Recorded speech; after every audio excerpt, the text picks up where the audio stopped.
Sabe aquela receita de massa de nhoque leve, saudável e que não vai farinha? Eu vou te ensinar essa receita. Já clica no botão curtir e comenta aqui embaixo, eu amo massas. E compartilha esse vídeo para nos ajudar. Para começarmos a receita, corte 1 kg de batata em cubinhos. Adicione uma tigela e complete com água até cobrir todas as batatas. Deixe essas batatas descansar na água por 5 minutos. Eu vou usar uma cuscuzeira para cozinhar minhas batatas no vapor. Se você não tiver uma cuscuzeira, não tem problema. Você pode descascar as batatas, deixar elas inteiras e cozinhar na panela de pressão com água. Se você ainda quiser cozinhar no vapor, tem mais uma forma. Adicione um pouco de água dentro de uma panela, coloque suas batatas em um escorredor de alumínio, aqueles de escorrer massas. Coloque o escorredor com as batatas dentro da panela, tampe essa panela e leve ao fogo para cozinhar, dá super certo também. No vapor, eu deixei minhas batatas cozinhar de 15 a 20 minutos, e já ficaram bem macias e molinhas. Para ter certeza que elas estão cozidas, basta você pegar um garfo e espetar nela. Se ela já estiver desmanchando, aí você já pode desligar o fogo.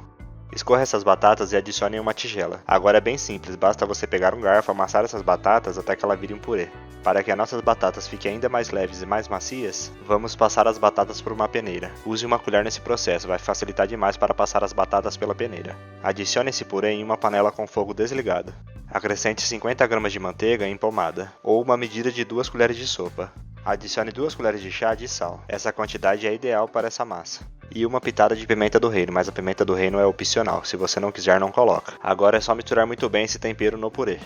Depois de misturar muito bem, adicione 8 colheres de sopa de amido de milho e volte a misturar com o fogo desligado até que isso homogeneize por completo nessa massa. Se você já está gostando da nossa receita, clica aqui no botão curtir e comenta aqui embaixo a cidade de onde você está assistindo. Queremos te mandar um grande abraço e saber até onde o nosso vídeo está chegando. E não esquece de compartilhar esse vídeo com todos os seus amigos. É muito importante que você faça isso para continuar recebendo nossas receitas. Acende o fogo médio e cozinhe tudo isso até que vire uma massa, e que o amido de milho cozinhe também, não dê mais gosto para a nossa massa. Este vai ser o ponto ideal. Aqui no meu fogo eu deixei cozinhar de 10 a 15 minutos. Se você já tiver feito, vai lembrar uma massa de coxinha. Passe essa massa para um refratário grande e espalhe ela por todo esse refratário para que nós possamos deixar ela esfriar um pouco. Se você quiser, pode espalhar em cima da pia ou da mesa, mas tem que ser uma mesa ou uma pia de pedra. Quando a massa já amornar um pouco, já tire ela do refratário para começarmos a modelar. Eu vou dividir essa massa em 6 pedaços iguais. Você já curtiu e escreveu aqui nos comentários o nome da sua cidade? Eu tô indo lá agora te mandar um grande abraço e te agradecer por ter compartilhado esse vídeo. Agora vai ser bem fácil, basta você modelar essa massa em formato de canudo e deixar ela com uma grossura de mais ou menos um dedo a um dedo e meio. Isso fica ao seu gosto, se você quiser um nhoque mais grosso, faça um pouquinho mais grosso, se não um pouco menor. Depois de ter enrolado todos, use uma faca para cortar os seus canudos em formato de nhoque.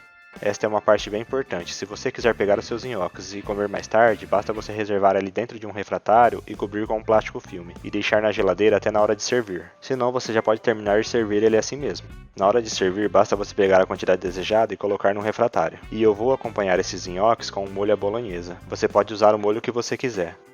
Para finalizar, eu vou adicionar um pouco de queijo parmesão, é totalmente opcional e a gosto.